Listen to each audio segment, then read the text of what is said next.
Nudged presents The Race to Kangaroo Cliff by Alexander McCall Smith. Narrated by Crawford Logan. Chapter 1. An Unusual Rescue. "Iceberg ahead!" They were just 2 words, but they were enough to make the hairs on the back of Ben McTavish's neck stand on end.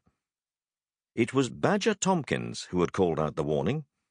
Ben and Badger shared a cabin on board the school ship Tobermory, and they were good friends.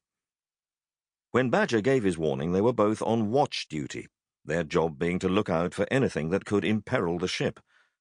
Since they were sailing in the southern oceans, not far from Antarctica, ice was high on the list of dangers.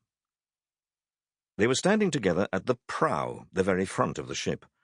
Above and behind them, secured to the towering masts, was the rigging and the great expanse of sails that drove them on their course. The wind was light, although it had blown strongly earlier that morning, and the ship was travelling slowly. That was just as well, as the last thing you want to do is to find yourself going too fast when there are icebergs about. Ben strained his eyes. The early morning fog, thick and clammy like a cold white soup all around them, made it impossible to see very far. "Are you sure?" he asked his friend. Badger nodded. "It was over there," he said, pointing to the bank of swirling fog. "The fog's hiding it now, but I'm sure it's there." He paused. "Or pretty sure." 100% sure?" Ben pressed him.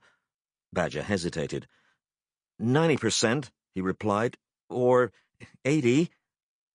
"Should we tell the captain?" asked Ben. Badger hesitated again.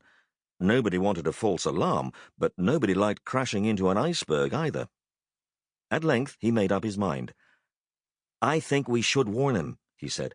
"It's always better to be safe than sorry. You go, Ben. I'll stay here and keep a lookout." Ben ran back towards the quarterdeck where Captain Macbeth, the skipper and the school principal, was standing with some of the teachers and the student crew. "Badger thinks he saw an iceberg," Ben informed him. Captain Macbeth had been talking to Miss Worsfold, one of the teachers, but he cut off his conversation when he heard Ben's report. "An iceberg, you say? Where?" "Dead ahead," said Ben, "but a fog bank has swallowed it up and we can't see it any longer." The captain lost no time. Shouting out his instructions, he changed the course of the great ship, causing all but a few of the sails to lose their wind and flap limply about. Almost immediately, the ship... Sample complete. Ready to continue?